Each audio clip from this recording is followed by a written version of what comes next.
वह प्राणी कौन था और कहाँ से आया था? मिसेस बन्ना ने पूछा। वह बृहस्पति था जिसे ओम ने तब बुलाया था जब उसने अपने नेत्र बंद कर लिए थे।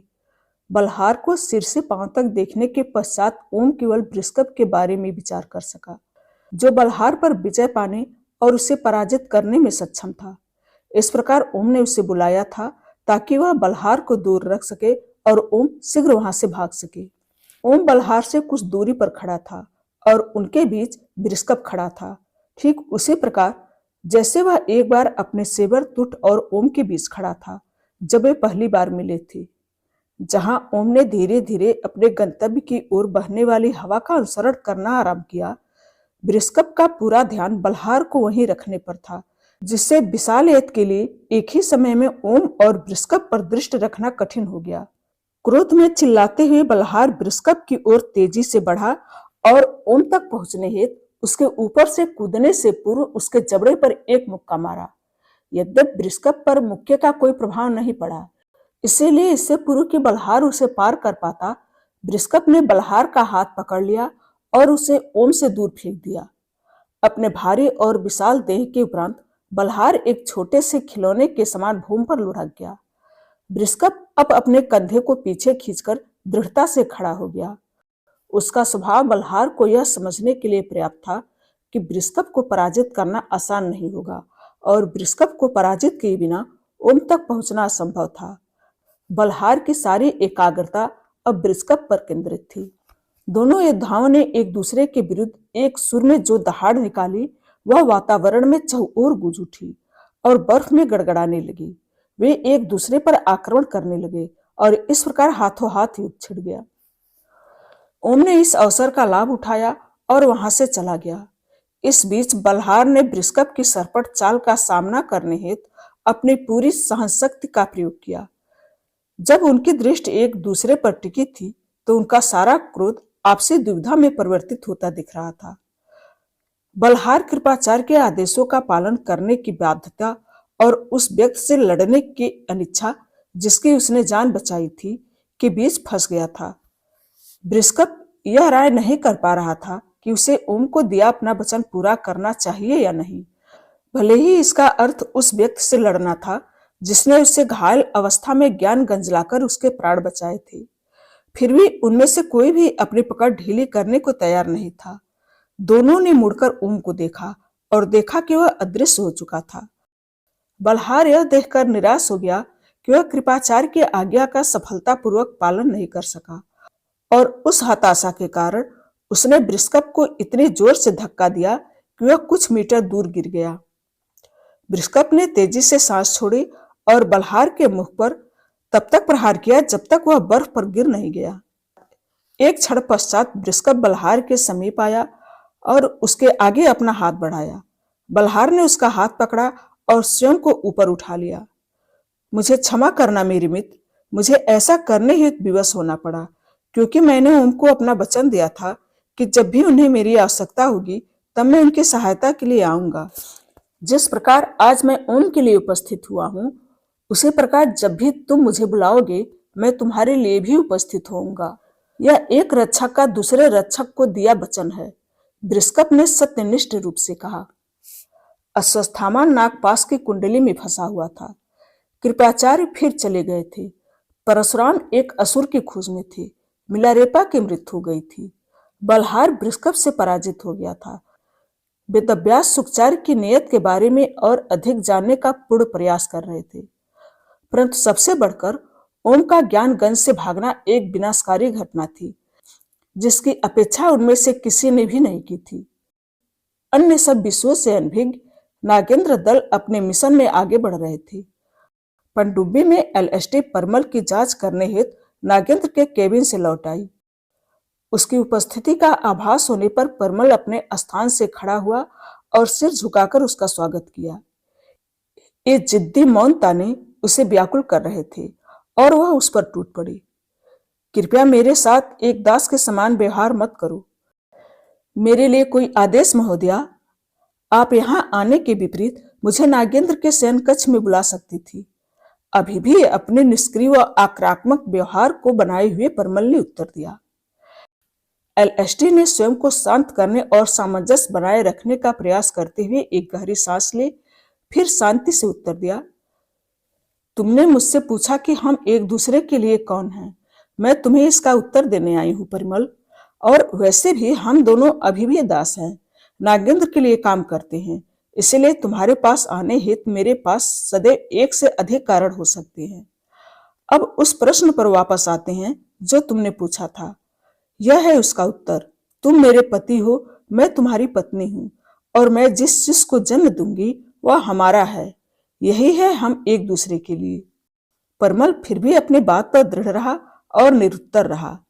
एलएसटी निकट आई और उसके सामने खड़ी हो गई। तुम पूरा सत्य जानना चाहते थे और अब तुम सब कुछ जान गए हो। मैं यह सब तुम्हें कभी नहीं बताना चाहती थी, क्योंकि मैं तुम्हें कभी भी ठेस नहीं पहुंचाना चाहती थी परिमल। उसने उन दोनों के बीच की दूरी को और कम करते हुए कहा, मैं तुम्हें महसूस कर सकती हूँ, मैं तुम्हारी बात सुनती हूँ, और मुझे आभास होता है कि मेरा अतीत तुम्हें दुख पहुंचाता है। परंतु एक बात है जिसे तुम्हें भी समझने की आवश्यकता है। उसके साथ रहना मेरी व्यवस्था है, रुचि नहीं। यहाँ आना और तुम्हारे सामने खड़ा होना एक विकल्प है, व्यवस्था नहीं। यह पहली बार था जब एलएसटी केवल जानकारी नहीं दे रही थी, अपितु अपने वास्तविक भावनाओं का साझा कर रही थी और परमल से प्रतिक्रिया की अपेक्षा कर रही थी। नागेंद्र और मैंने शारीरिक संबंध बनाए हैं, परंतु हमने कभी एक दूसरे को विवाह करने का वचन नहीं दिया। जबकि तुम और मैं विवाहिता हैं। मेरे साथ विश्वासघात किया गया और मैं अभी उसके साथ रहने के लिए विवश हूँ। तुम्हारे साथ भले ही मुझे रहने के लिए विवश किया जाए, परंतु मुझे इसमें विवशता का अनुभव नहीं होता। नागेंद्र जैसे पुरुष से प्रेम करने के लिए मुझे आवश्यकता से कहीं अधिक दंड मिला है, परंतु तुम्हारे द्वेष रूपी दंड की मैं बिल्कुल भी हकदार नहीं हूँ। एलएसटी ने प्रतिक्रिया की आशा में उस पर दृष्टि डाली, परंतु इस बार परमल के होठ कड़े रहे। इससे एलएसटी क्रोधित हुई और उसकी कोमल व नम दृष्टि त्वरित सूख गई और उसका स्वर दृढ़ हो गया। हम आगे भीमकुंड जाएंगे, इसके लिए तैयारी करो। जी महोदया। संक्षिप्त प्रतिक्रिया आई, जिसमें सुकृत कम अपमान अधिक था। एलएसटी ने जो कुछ भी कहा था उससे परमल स्पष्ट रूप से अप्रभावित लग रहा था, जबकि एलएसटी नेत्रों में आंसू भरे कच से बाहर निकली। भीमकुंड। मिसेस बन्ना ने उनकी नीयत के बारे में और अधिक जानने की इच्छा से भौहें चढ़ा दी। 6000 वर्षों से भी पूर्व भीमकुंड एक प्राकृतिक जलाशय था जो मध्य प्रदेश के छतरपुर जिले के बाजना गांव के पास स्थित था।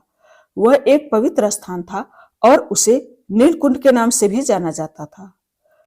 भीमकुंड अपने आकर्षक फिरोजी जल के लिए प्रचलित था, जो लाल मिट्टी दांतेदार चट्टानों में जमा जलाशय था, और रंगों के इस विरोधाभास को देखकर कोई भी मंत्रमुग्ध हो जाता था। कुंड का जल इतना स्पष्ट था कि सबसे गहरे छोर में तैरती मछलियां भी ऊपर से दिखाई देती थी। भीमकुंड अपने अस्तित्व में अद्वितीय था और अपनी सुंदरता के विषय में आसानी से यह किसी भी अपेक्षाओं को पार कर जाता था। यह कुंड एक गुफा के भीतर स्थित था, जिसके बाएं प्रवेश द्वार पर एक शिवलिंग स्थापित था। यद्यपि वही कुंड गुफा में लगभग 3 मीटर की गहराई में स्थित था। जैसे ही सूरज की पहली किरण जल पर पड़ती, वह उसके भीतरी भागों को चमकदार नीले और फिरोजी के विभिन्न रंगों में प्रकाशित कर देती। यह वास्तव में एक रहस्यमय दृश्य था। भीमकुंड और उसका जल महाभारत काल में एक विशेष स्थान रखता था, और जब तक उसका अस्तित्व था तब तक वह वैज्ञानिकों के लिए भी एक रहस्य था। जब पांडवों को कौरवों ने 15 वर्षों के लिए वनवास दे दिया था और वे घने वनों में भटक रहे थे, तब द्रौपदी अपनी तृष्णा को नियंत्रित नहीं कर सकी और चिलचिलाती धूप में अचेत हो गई। पांचों भाई जल के स्रोत की व्यर्थ खोज करते रहे। तभी सहस्र हाथियों के समान शक्तिशाली भीम ने अपनी गदा से भूमि पर प्रहार किया। एक ही झटके में एक खोखला गड्ढा बन गया और जहां से जल बाहर आ गया वह गुफा की छत थी, और उसके पश्चात वही कुंड का मुख बन गया। इस प्रकार द्रौपदी ने अपनी तृष्णा बुझाई और उस स्थान का नाम भीम के नाम पर रखा गया।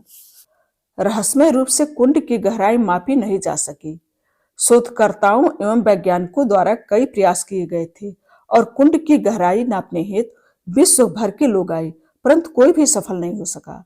एक बार कुछ विदेशी वैज्ञानिकों ने जल के भीतर कैमरे लगाकर उसे 200 मीटर तक नापा था, परंतु इससे आगे वे कुंड के तल का पता लगाने में असमर्थ रहे। इसके पश्चात भी किए गए कई प्रयास अपने इच्छित उद्देश्य तक पहुंचने में विफल रहे। गहरे रूप से उदासीन अनिभाव करते हुए ओम ने हिमालय की श्रृंखला से नष्ट हुए रूप कुंड तक लगभग वही और अभी भी सबसे छोटा मार्ग लिया, जहां से उसके मृतदेह को अज्ञात नागेंद्र ने घसीटा था। उसका मानना था कि निभिसा अभी भी अपनी प्रतिमा अवस्था में वहां होगी, परंतु वह यह भी जानना चाहता था कि वह स्थान बर्फ के ढेर, यहाँ तक कि चट्टानों से ढका होगा और उसे खोजने में उसे कई सप्ताह लग जाएंगे। उसने रूप कुंड के हर इंच और फीट में निम्सा को खोजने का निर्णय लिया। यद्यपि उसे कंकालों की झील की निर्दिष्ट परिधि का अनुमान था, क्योंकि जिन कंकालों का कोई नातेदार कभी वहां नहीं आया, वे कोई और नहीं बल्कि वे योद्धा थे जिनके साथ उसने कभी अपना जीवन व्यतीत किया था। क्योंकि जिन कंकालों का कोई नातेदार कभी वहां नहीं आया, वे कोई और नहीं बल्कि वे योद्धा थे जिनके साथ उसने कभी अपना जीवन व्यतीत किया था। वह उस स्थान पर पहुंच गया जहां नागेंद्र और उसके साथियों द्वारा किए गए हिम स्खलन से पूर्व रूप कुंड उपस्थित था, जिसने उस स्थान के अस्तित्व को सदैव के लिए मिटा दिया था और बृहस्पति को मृत्यु के निकट पहुंचा दिया था। तब तक अश्वत्थामा अपने पैरों पर वापस खड़ा हो गया था,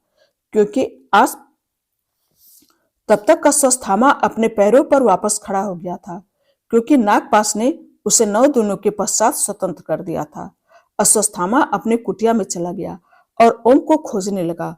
उसे वापस लाने के लिए ज्ञानगंज छोड़ने के लिए तैयार होने लगा।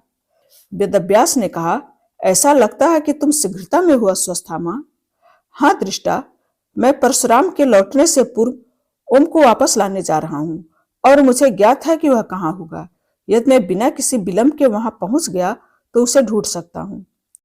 वेदव्यास ने मुस्कुराते हुए उत्तर दिया, तुम जानते हो कि उसे कहाँ ढूंढना है, क्योंकि वह भागने या छिपने का प्रयास नहीं कर रहा।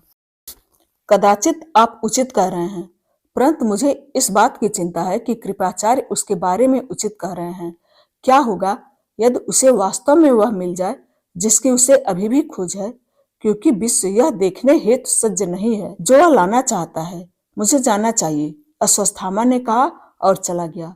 अश्वत्थामा को जाते हुए देखकर बृहस्पति वेदव्यास के पास गया और उनसे पूछा, ओम आप कहाँ हैं? वेदव्यास ने ओम स्वर खोजने हेतु अपने नेत्र बंद कर लिए और उसे अपनी ऊंची आवाज में चिल्लाते हुए सुना, निभिसा निभिसा।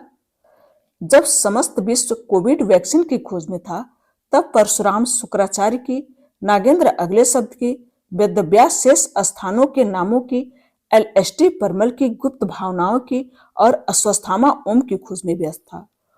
ओम उस सटीक स्थान की अपनी खोज में एकमात्र विजयी था जहां उसने निभिसा को खो दिया था। निभिसा जो शिला बन गई थी, वह अब केवल एक शिला नहीं रह गई थी। समय और प्रकृति ने उसे भारी बर्फ से ढकी एक पहाड़ी में परिवर्तित कर दिया था और उस पर सैकड़ों चिड़ एवं देवदार के वृक्ष जड़े हुए थे।